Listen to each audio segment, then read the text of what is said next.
Hello दोस्तों, आज जो कहानी आपको सुनाने जा रहा हूँ, उधार तो चुकाना ही होगा।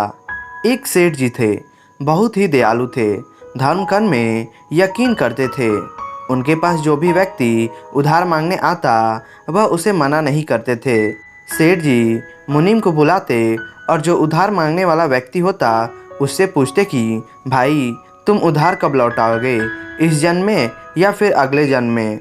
जो ईमानदार लोग होते वह कहते, सेठ जी, हम तो इसी जन्म में आपका कर्ज चुकता कर देंगे। और कुछ लोग जो ज़्यादा चालाक और बेईमान होते वह कहते, सेठ जी, हम आपका कर्ज अगले जन्म में चुका देंगे। और अपने चालाकी पर वह मन ही मन खुश होते कि क्या मूर्ख सेठ है, अगले जन्म में उधार वापसी की उम्मीद लगाए बैठा है। ऐसे लोग मुनीम से कह देते कि वह अपना कर्ज अगले जन्म में चुकाएंगे।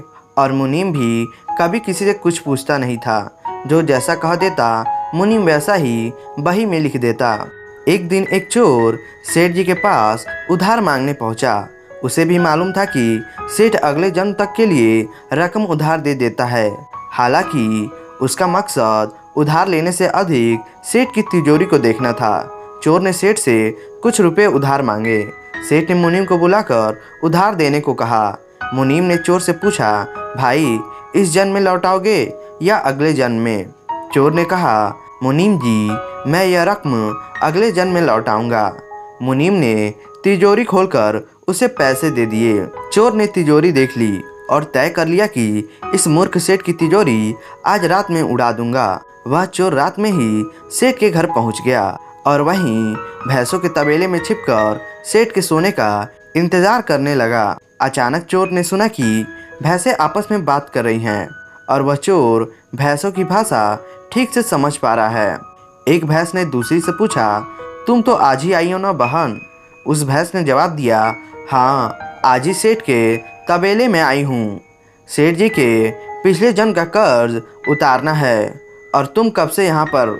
उस भैंस ने पलटकर पूछा तो पहले वाली भैंस ने बताया, मुझे तो 3 साल हो गए हैं। मैंने सेठ जी से कर्ज लिया था, यह कहकर कि अगले जन्म में लौटाऊंगी।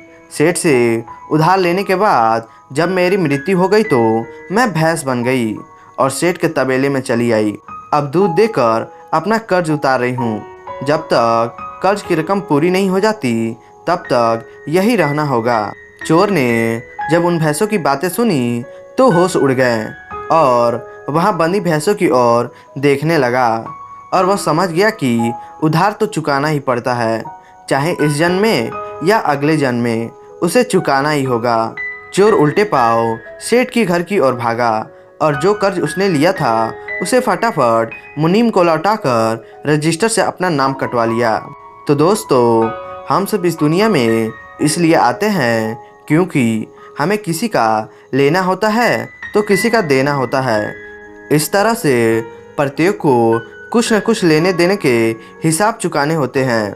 इस कर्ज का हिसाब चुकता करने के लिए इस दुनिया में कोई बेटा बनकर आता है तो कोई बेटी बनकर आती है, कोई बाप बनकर आता है तो कोई माँ बनकर आती है, कोई पत्नी बनकर आती है तो कोई पति बनकर आता है, कोई प्रेमी बनकर आता है तो कोई प्रेमिका बनकर आती है, कोई मित्र बनकर आता है तो कोई शत्रु बनकर आता है। चाहे दुख हो या सुख, हिसाब तो सबको चुकाना पड़ता है। यह प्रकृति का नियम है। तो दोस्तों, आशा करते हैं यह कहानी आपको पसंद आई होगी, तो आप इसे लाइक करें और हमारे चैनल को सब्सक्राइब करें। धन्यवाद।